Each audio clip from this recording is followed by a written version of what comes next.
Welcome, my friends, to English Plus Podcast. Because yesterday was the International Day of Peace, I'm dedicating this week to this very topic because obviously it's one of the most important topics that we should be talking more and more about. Now, of course, we're going to start today's episode by talking about peace as the only way forward and why peace matters more than ever. In our second episode, we'll be talking about speaking the language of peace, words that build, not break. And in the third episode, you're in for a treat because we're going to have a story, The Two Lovers of No Man's Land. It's a novella I wrote, but of course it would be too long for a podcast episode, so I shortened it to become a short story. It's like the abridged version, if you will, and this story fits perfectly what we're talking about this week, the theme of this week, which is peace. And finally, we're going to talk about building peace in our fourth episode in this theme, one step at a time, from ourselves to the world. And I might have a fifth episode just to tell you about the other things we're doing on the website, because the theme of the week, peace, is not just for the podcast. There's definitely a lot more you can do on the website, EnglishPlusPodcast.com. There are going to be magazine articles, listening comprehension practice if you want to work on your English skills. And within the magazine articles themselves, there's a lot of learning opportunities. Not only would you take your knowledge to the next level, but you could also take your English to the next level with a focus on language, with the activities, with the many different listening opportunities that you can use to improve your listening, your comprehension of English. So I might just dedicate a fifth episode this week just to tell you about these things, maybe talk about a couple of examples. For example, we can talk about the learning quizzes, one of those learning quizzes, who knows. But these 4 episodes are the episodes we're going to talk about this week, and let's start today with our very first episode, Peace, the Only Way Forward. I'm Danny, and welcome to a new episode from English Plus Podcast.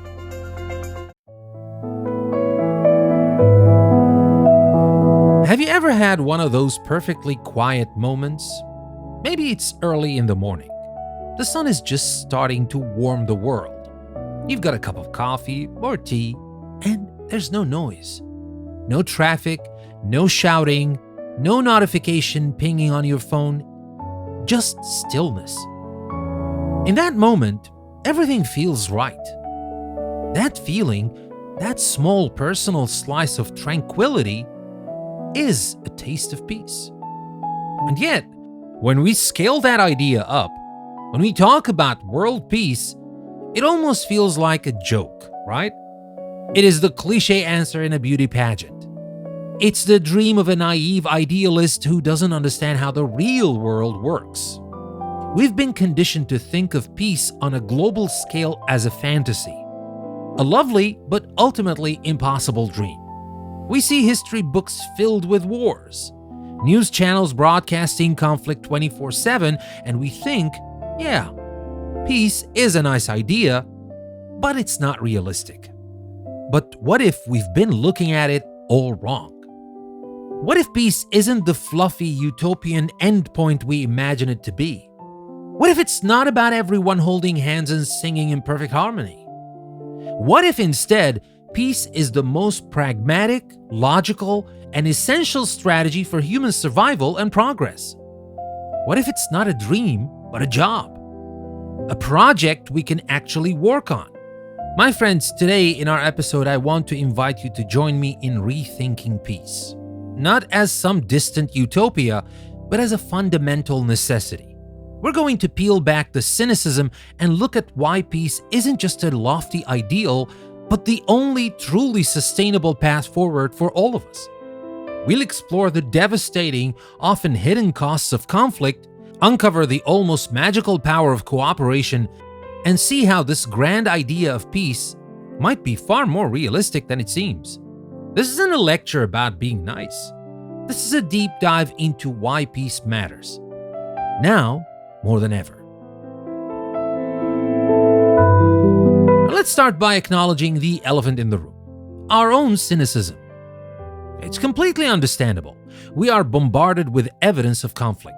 From playground squabbles to international disputes, friction seems to be the default state of human interaction. The narrative we're often sold is that humanity is fundamentally competitive, selfish, and aggressive. It's a dog-eat-dog world. The idea of survival of the fittest gets twisted to mean survival of the most ruthless. So naturally, we conclude that war and conflict are inevitable. They are simply part of our DNA. This view, often called realism in international politics, suggests that the best we can hope for is a temporary balance of power, a tense standoff where everyone is too afraid of the consequences to start a fight. It's a grim picture, but it feels true to life, doesn't it? It feels like it explains the world we see on the news. But what if that's only one side of the story? A very loud, very dramatic side, but not the whole picture. What if our true superpower as a species isn't our aggression, but our ability to cooperate? Think about the city or town you live in. The roads, the buildings, the electricity grid, the internet that's bringing my voice to you right now. None of that was built through conquest. It was built through cooperation.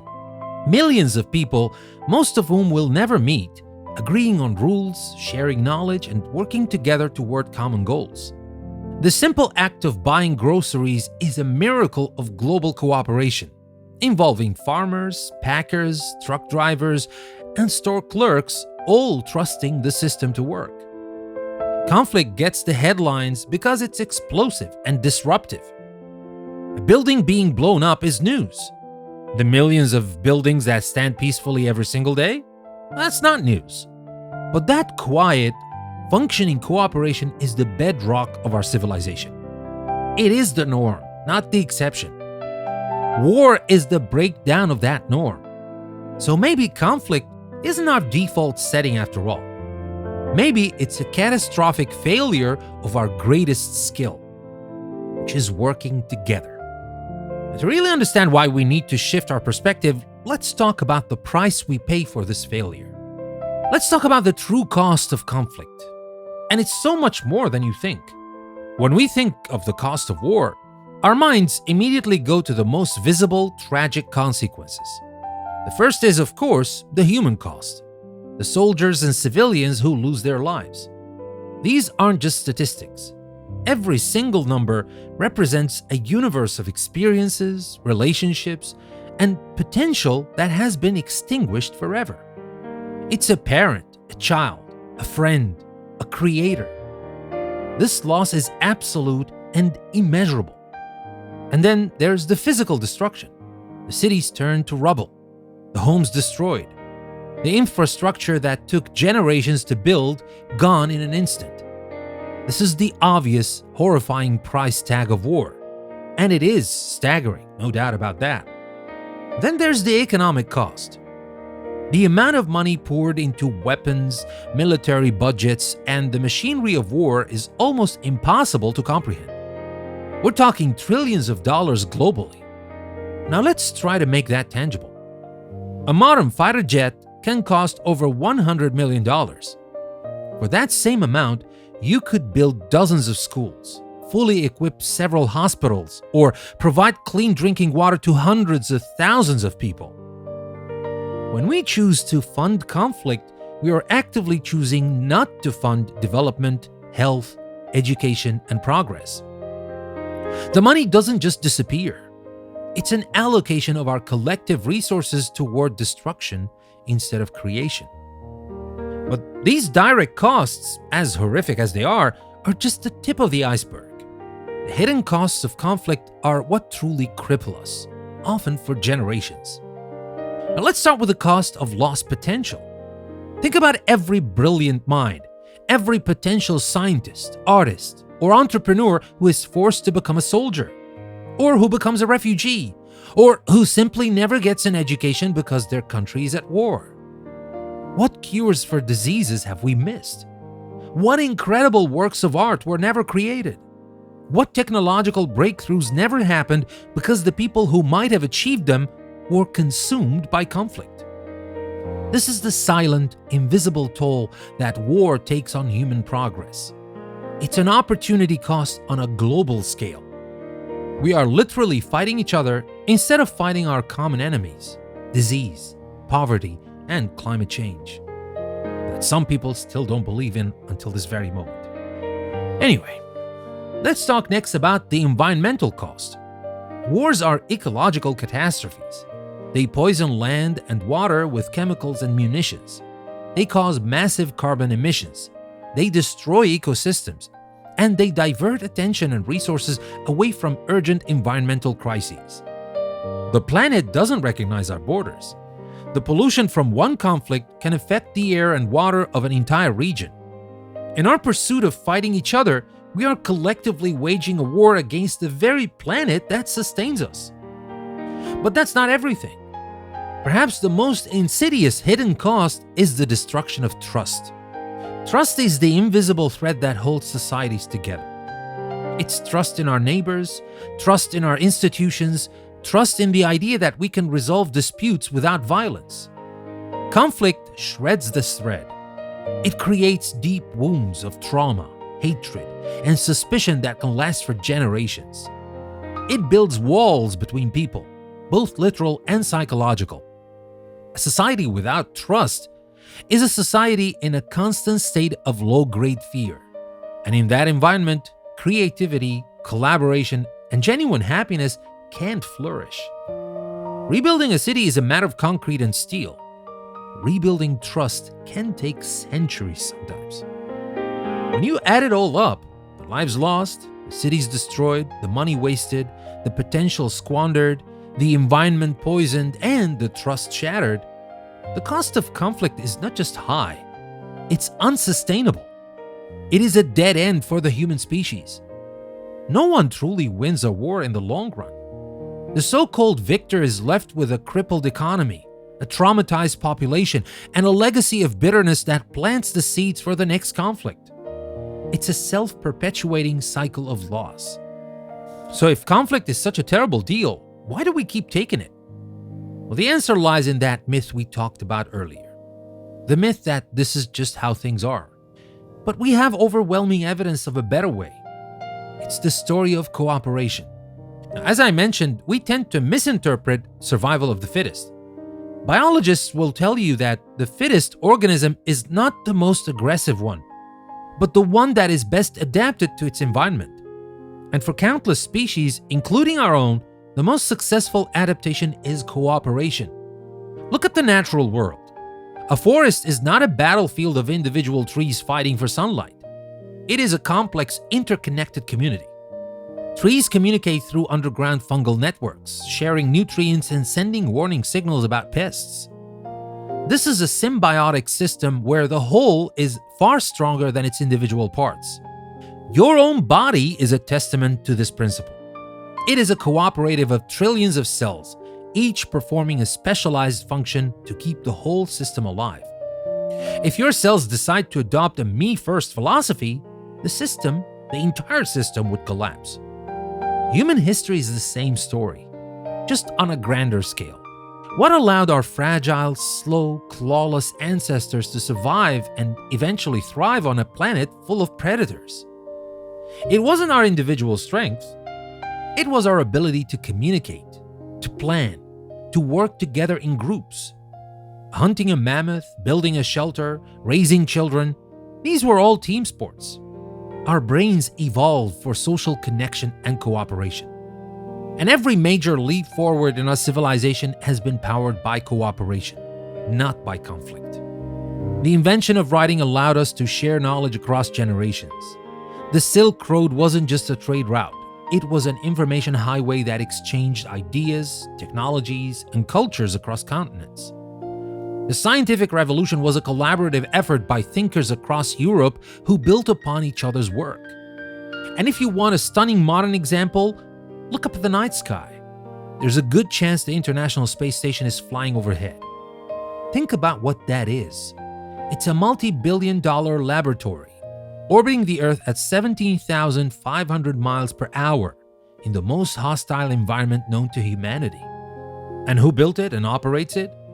A coalition of nations, including the United States and Russia, who for decades were locked in a Cold War, pointing nuclear weapons at each other. Yet in space, their astronauts and cosmonauts work side by side, literally trusting each other with their lives every single day.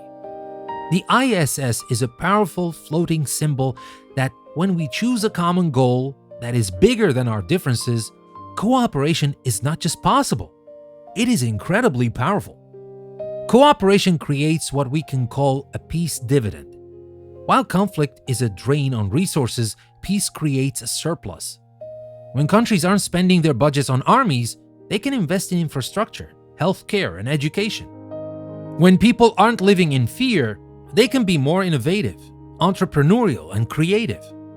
Trade, tourism, and cultural exchange flourish in times of peace, enriching everyone involved. My friends, peace isn't a passive state of doing nothing. It's the active, dynamic condition that allows for progress. It is the soil in which human potential can grow. Okay, at this point you might be thinking, fine, I get it. Conflict is terrible, cooperation is great. But the world is a messy, complicated place. How can we realistically get from here to there? It still sounds like a dream. Well, this is the most important part. We need to rescue the idea of peace from the realm of fantasy and bring it into the world of practical, achievable work. And the first step is to understand that peace is not an event. It is not a switch you flip. It is a process. It is a continuous effort, and it isn't about the absence of problems. The great peace researcher Johann Galtung made a crucial distinction between what he called negative peace and positive peace. Negative peace is simply the absence of direct violence. It's a ceasefire. It's a truce. Fighting has stopped. This is obviously a crucial first step, of course, but it's often fragile. The underlying problems, the inequality, the injustice, the historical grievances are still simmering just below the surface. A society can be in a state of negative peace but still be deeply dysfunctional and oppressive. Positive peace, on the other hand, is much more profound. It's the presence of structures and systems that create and sustain a just and equitable society. It's having fair laws and a reliable justice system. It's ensuring equal access to education and economic opportunity. It's building institutions that help resolve conflicts non-violently. It's fostering a culture of respect and understanding. Think of it like building a house. Negative peace is stopping the storm from raging inside.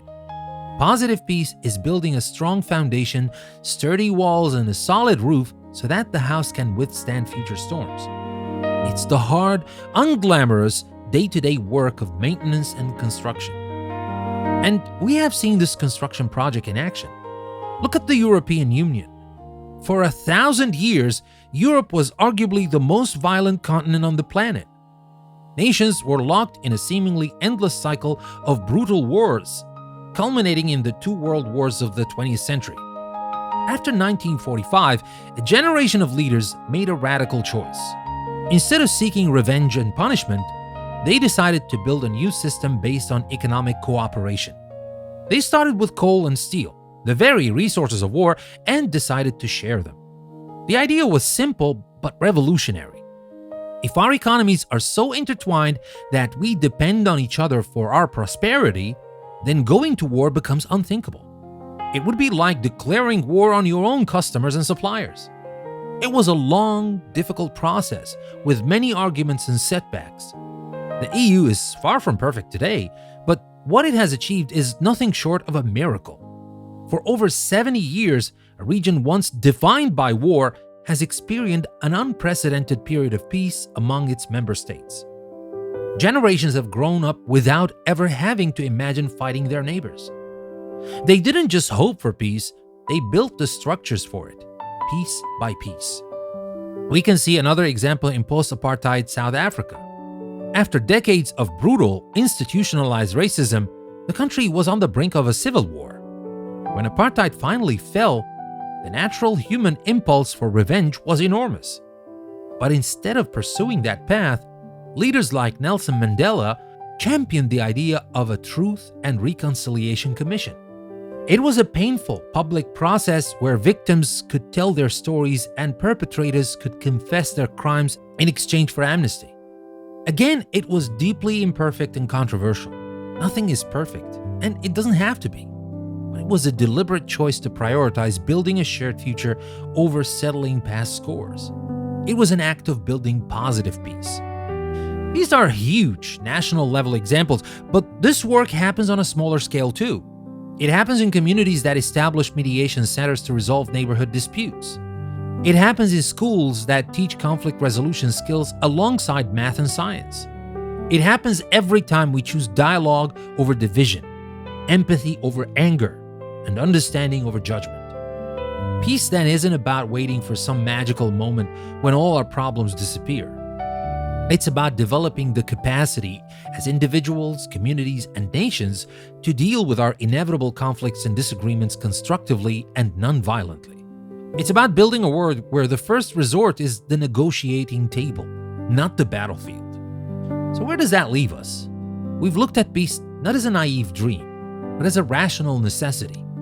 We've tallied the true, devastating costs of conflict, which go far beyond the battlefield to cripple our potential, our planet, and our very humanity. We've rediscovered cooperation not as a weakness, but as the fundamental superpower that built our civilization. And we've reframed peace not as a destination, but as a practical, ongoing construction project, the building of systems that foster justice and understanding. Now, of course, this isn't to say it's easy. It's not easy. The forces that profit from conflict, from the arms industry to politicians who thrive on division, are powerful. And the cynicism that tell us it's always been this way is a heavy blanket to lift. But history shows us that things can change. The ideas that slavery was natural, that women shouldn't vote, that kings had a divine right to rule, these were all once considered unchangeable facts of life. But they were challenged, and they fell. The idea that war is inevitable is just another one of those limiting beliefs we have the power to overcome. My friends, this is the invitation of this episode, and this entire week's theme. It's an invitation to start looking at the world through a different lens, to see the quiet acts of cooperation that happen all around you every day, to question the narratives that tell you conflict is the only option, to think about the true price we pay every time we choose division over unity. Rethinking peace as a necessity, not a utopia, changes everything. It moves it from the category of wouldn't it be nice to the category of we must get this done. It becomes as urgent and as practical as building safe roads or finding a cure for cancer. It becomes the great project of our time. And if peace is a project we can build, a skill we can learn, a choice we can make, where do we even begin? The task feels enormous, global, and out of hands. But maybe the first tool we need to pick up is something we use every single day. Maybe it starts with our words. That's exactly what we'll be exploring in our next episode. We're going to talk about speaking the language of peace. But that's it for today's episode. Thank you very much, my friends. Thank you for spending this time with me. And why don't you take a moment today to find one of those quiet, still moments? And in that stillness, consider the possibility that peace isn't just a dream, but our only way forward. Thank you very much for listening to this episode. I'll see you again in other episodes, and don't forget that we still have some more episodes for this week's theme, peace. So may peace be with you, my friends. I'll see you again tomorrow, and remember, never stop learning with English Plus Podcast.